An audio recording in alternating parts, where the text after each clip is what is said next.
So, if you know sci-fi, if you know anything about dystopia, then you should know Shirley Jackson. Or at least you should know the lottery. I am spared lottery. We got everything. We got weird food. We got a lottery. Oh, lotteries. Which is clearly a murder lottery. Lotteries are always good in villages. The quaint Americana community was a dark secret. The citizens talk gossip, taxes, planting. It seems like any other day in June. Until the bell rings. On time. Still getting ready. Do you solemnly swear that you will perform without prejudice or favoritism those duties prescribed by custom and dictated by law? I do.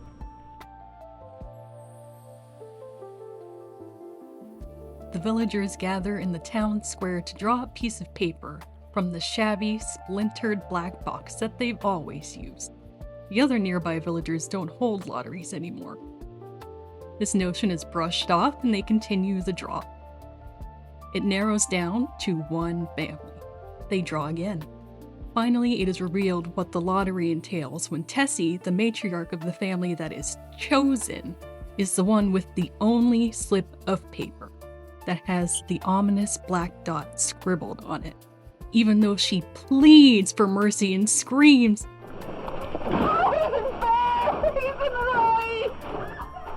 The townspeople gather their stone and execute Tessie without hesitation or remorse, just as they always have.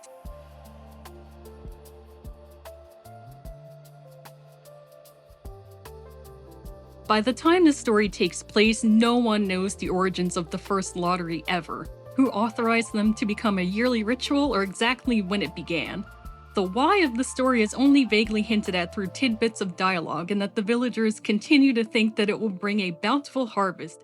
Used to be a saying, lottery in June, corn heavy soon. Next thing we'd know, we'd all be eating stewed chickweed and acorns. In spite of the fact that the other nearby societies have abandoned the practice.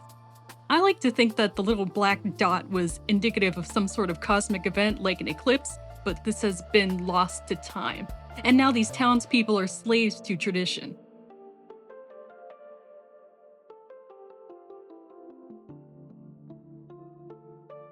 I'd argue that the shocking part of the lottery isn't that a person is sacrificed every year, although it likely was shocking and considered horrific back when the short story was first published in 1948, as modern audiences are accustomed to much worse content than sci-fi and stories in general now. But it's the ease with which the townspeople murder Tessie for something they don't even know is guaranteed to work. They've never had a year without a lottery taking place. This is first reflected by Tessie herself when she attempts to throw her own daughter Eva under the bus in order to lower her own odds of being picked.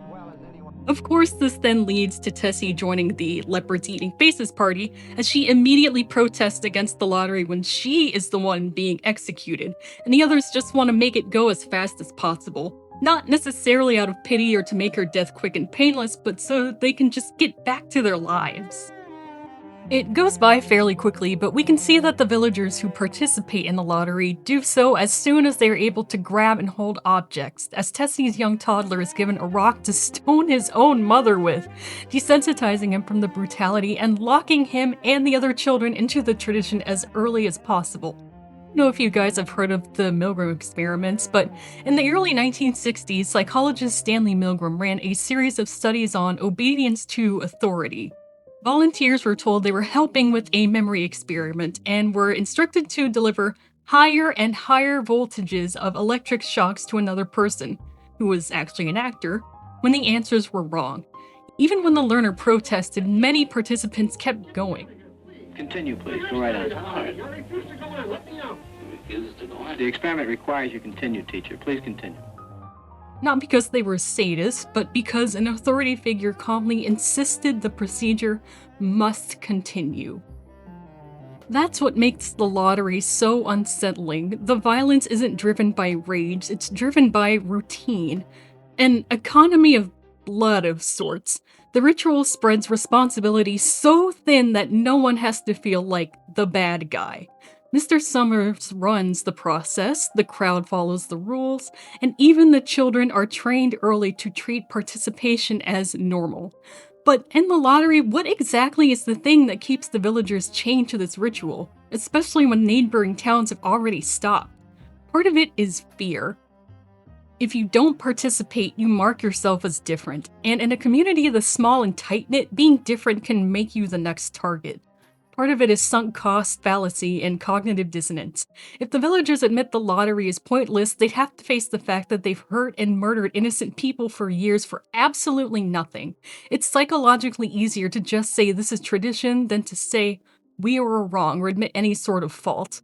And finally, the lottery functions like a scapegoat ritual. The community offloads anxiety, guilt, and frustration onto one chosen person, then calls it order. Places where a group convinces itself that punishing one person or group will purify the whole crowd. I honestly can't really think of much to say about the lottery that hasn't already been said, so I highly recommend checking out another one of Shirley Jackson's short stories, The Ones Who Walk Away from Omalas, albeit with a more hopeful ending. There's also The Long Walk by Stephen King, where the entire country engages in another senseless tradition, but for slightly more complex reasons than just because. Either way, the real horror of the lottery isn't the surprise ending, it's how ordinary it all feels. Jackson's point is that cruelty doesn't always arrive wearing a villain mask. Sometimes it shows up as just how we do things, and the only way it survives is if everyone decides it's easier not to question it. Why do we build the wall, my children, my children? Why do we build the wall?